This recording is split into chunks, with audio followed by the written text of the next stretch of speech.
انسان جو اپنے بیٹے کو وصیت کرتا ہے وہ اس کے تجربات کا نچوڑ ہوتی ہے اور کمال محبت کے ساتھ اس کی سراسر بھلائی مقصود ہوتی ہے، اور باپ وہ وصیت اپنے بیٹے کو کرتا ہے۔ اور یہاں وصیت کرنے سے قبل کتنے پیار بھرے انداز میں یا بنیا، اے میرے پیارے بیٹے، احفظ انی اربعا و اربعا، میں تمہیں 4 چیزیں بیان کرتا ہوں اور 4 چیزیں اس کے ساتھ جڑی ہوئی ہیں، تو یہ 8 چیزیں تم یاد کرو۔ لا یضرک ما عملت معہن، اگر یہ تیرے عمل کا حصہ بن جائیں تمہیں زندگی میں کبھی نقصان نہیں ہوگا، زندگی میں تم شر سے بچے رہو گے، برائی سے بچے رہو گے، نقصان سے بچے رہو گے، تمہارا باطن تمہارا ظاہر اچھا رہے گا اگر ان 4 چیزوں کو 4 چیزوں کے ساتھ جوڑ کر کے اپنے عمل کا حصہ بنا لو۔ فرمایا ان اغنى الغنى العقل، سب سے بڑا غنا، سب سے بڑی دولت مندی، سب سے بڑی ثروت عقل ہے۔ اگر کسی کو عقل کا رزق دیا گیا ہے تو وہ سب سے بڑا دولت مند ہے۔ اگر اس کے پاس مال و متاع بہت سارے ہیں لیکن بے وقوف ہے تو وہ دولت مندی نہیں ہے۔ وَأَكْبَرُ الْفَقْرِ الْحُمْقُ، اور سب سے بڑا فقر اور سب سے بڑی محتاجی جہالت ہے۔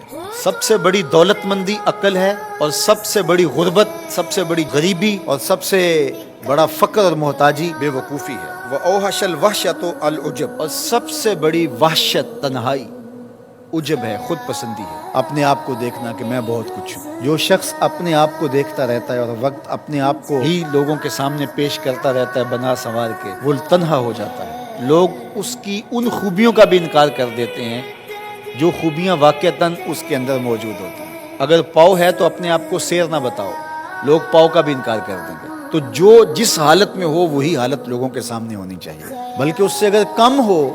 شیخ سعدی نے ایک بڑی خوبصورت بات لکھی کہ تم برے ہو لوگ تجھے نیک سمجھیں یہ بری بات ہے، لیکن تم نیک ہو اور لوگ تجھے برا سمجھیں تو کوئی فرق نہیں پڑتا، تم اللہ کی نظر میں نیک ہو۔ اس لیے تم اگر سیر ہو اور لوگ تمہیں پاؤ سمجھے تو کوئی فرق نہیں پڑتا، لیکن اگر تم اپنے آپ کو پیش کر رہے ہو تو لوگ تمہاری اس حیثیت کا بھی انکار کر دیں گے جو تمہیں حاصل ہے۔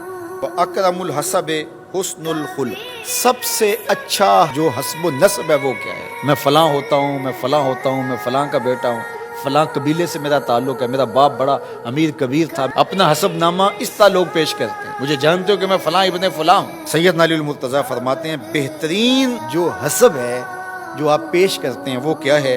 حسن الخلق، تمہارے اخلاق کیسے ہیں، تمہارا خلق گواہی دے گا کہ تم اچھے خاندان کے چشم و چراغ۔ مشکانست کے خود ببوئے نہ کہ عطار بگوئے۔ فارسی کا ایک مقولہ ہے کہ خوشبو وہ ہوتی ہے جو خود بتائے کہ میں خوشبو ہوں۔ خوشبو بیچنے والا بتاتا پھر ذرا سونگ کے دیکھیے یہ بڑی اچھی خوشبو ہے، ذرا سونگیے، کہا یہ بتانے کی ضرورت نہیں۔ حضرت علی المرتضیٰ فرماتے ہیں تمہارے خلق کی خوشبو سے لوگ سمجھ جائیں گے یہ کون ہے، تمہارے اخلاق اتنے اچھے ہوں کہ لوگ پہچان جائیں تم کون ہے۔ تو بہترین حسب و نسب کیا ہے؟ اپنے بیٹے حضرت امام حسن رضی اللہ تعالیٰ عنہ کو بتا رہے ہیں، مجھے بتائیے امام حسن سے بہتر نسب اور حسب کس کا ہو سکتا ہے؟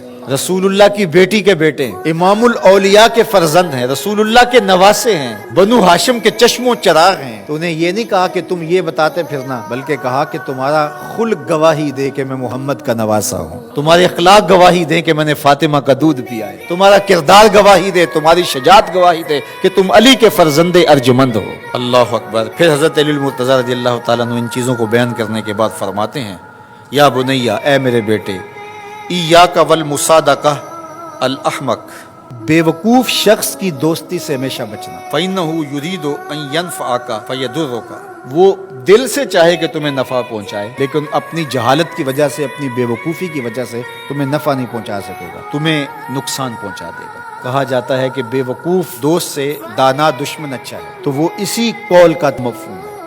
آپ نے اپنے بیٹے حسن کو یہ نصیحت کی، یہ نصیحت پلے باندھنے، اور کبھی بھی جاہل اور بے وقوف سے دوستی نہ رکھیں، اس سے رویہ اچھا رکھیں، سلوک اچھا کریں، اس کے لیے خیر کا ذریعہ بنیں۔ آپ یہ مطلب نہیں کہ بے وقوف کو آپ سلام بھی نہ کریں، لیکن دوستی اعتماد آپ اس پہ نہیں کر سکتے۔ وَإِيَّاكَ وَمُصَادِقَةَ الْبَخِيلِ، اور بخیل سے کبھی بھی دوستی نہ لگانا۔ فَإِنَّهُ يَبْعُدُ عَنْكَ أَحْوَجَ مَا تَكُونُ إِلَيْهِ، اس لیے کہ جب تجھے انتہائی ضرورت کا وقت آئے گا تو وہ تجھ سے دور ہٹ جائے گا، اور تو اس پہ توقع لگائے ہوئے ہوگا کہ میرا دوست ہے اور اوکھے ویلے میرے کام آئے گا، لیکن اوکھے ویلے وہ کام نہیں آئے گا۔ تو بخیل سے دوستی کا رب نہیں رکھنا۔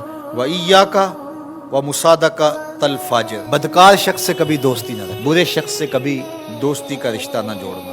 فَإِنَّهُ يَبِيعُكَ بِالطَّافَةِ، جو فاسق و فاجر ہے، برا شخص ہے، بدکار ہے، اس سے دوستی نہ رکھنا، اس لیے کہ وہ بہت تھوڑی قیمت میں تجھے بیچ دے گا۔ اور آخری بات، وَإِيَّاكَ وَمُصَادَقَةَ الْكَذَّابِ، جھوٹے آدمیوں سے کبھی دوست نہیں رکھنا۔ فَإِنَّهُ كَالسَّرَابِ يُقَرِّبُ عَلَيْكَ الْبَعِيدَ وَيُبْعِدُ عَلَيْكَ الْقَرِيبَ، وہ بعید کو تجھے قریب دکھائے گا، قریب کو تجھے بعید دکھائے گا۔ جو چیز قریب ہوتی ہے، جو سراب ہوتا ہے تو دور سے پانی دکھائی دیتا ہے، لیکن جب قریب جا کے دیکھتے ہیں تو سراب ہوتا ہے، پانی نہیں ہوتا۔ تو کہا وہ بھی سراب کی طرح ہوتا ہے، کذاب، جھوٹ بولنے والا، جو تجھے وہ نقشہ کھینچے گا جو ہوگا نہیں، تجھے وہ چیزیں بتائے گا جو نفس العمل میں نہیں ہوں گے، اور تو ایک مغالطے میں مارا جائے گا۔ یہ ہے حضرت سیدنا علی المرتضیٰ رضی اللہ تعالی عنہ کے وہ اقوال نور، جن کی گہرائی، گہرائی اور حکمت سے بھرے ہوئے یہ کلمات سے پھوٹتے ہوئے اجالے ہماری زندگی کو ایک اسلوب دے۔